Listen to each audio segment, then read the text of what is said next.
Tempers flared at the Senate as Energy Committee Chair Erwin Tulfo blasted power distributors during the hearing on system loss charges. Senators questioned why consumers continue to shoulder costs from electricity losses, with Tulfo slamming power distributors for passing the burden to households.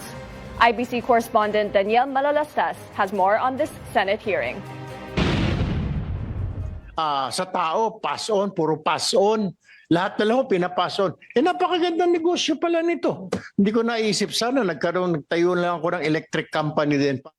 Senate Energy Committee Chairperson Erwin Tulfo erupted in anger during the hearing on system loss charges, an issue that was one of the highlights in President Ferdinand R. Marcos Jr.'s fifth SONA. Senators questioned why consumers shoulder these costs.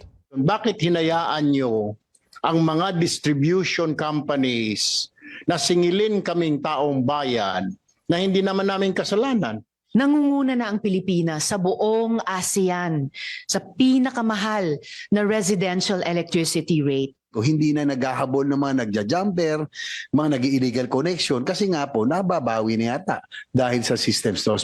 Ito pong pagkakaroon natin ng system loss cap ay nagsimula at nababatay doon sa Anti-Pilferage Act. Mapababa yung gastusin relating to pilferage. Meralco, the country's largest power distributor, was present in the hearing and explained its formula for system loss. Feeder loss cap na inimpose ng regulasyon ay nasa 5.5%. So ang Meralco po ay ang total system loss cap namin or feeder loss cap namin ay 4.22% as of 2025. So mababa ho kami kaysa doon sa feeder loss cap na sinet ng ERC. Malaki naman po yung gagastusin namin na operational expenses at saka capital expenditure, no? Na siya naman po ang kakarga na naman doon sa taripa.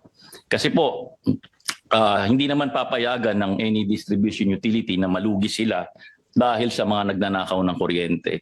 But this failed to convince Senator Tulfo. Ayaw magkaroon ng losses, lumipat ka na ng negosyo. That's what my point is. That's what the people are saying right now. Bakit kami lagi? Kayo, wala na ba kayong sasagutin na losses? Kailangan nyo maraming tagabantay na mga jumper, etc. Illegal metering. Problema nyo ho yun. Other electric companies were also summoned with senators citing service problems. Sa totoo lang ho, sinusukan na kayo ng mga consumer. Sinusukan na kayo ng mga Oriental Mindoro. Mataas pa sumingil. Hindi na nahiya, Diyos ko po. But lowering bills means targeting the biggest charge, the generation cost, says Senate President Win Gatchalian. No, so that's why yan ang punto namin ni Senator Risa na dapat ma-audit mabuti at makita natin kung tama ang ipinapasa sa consumers. Before the meeting, the DOE met with the Energy Regulatory Commission and Meralco to discuss further reforms. The Energy Department said Meralco committed to explore operational adjustments to cut rates.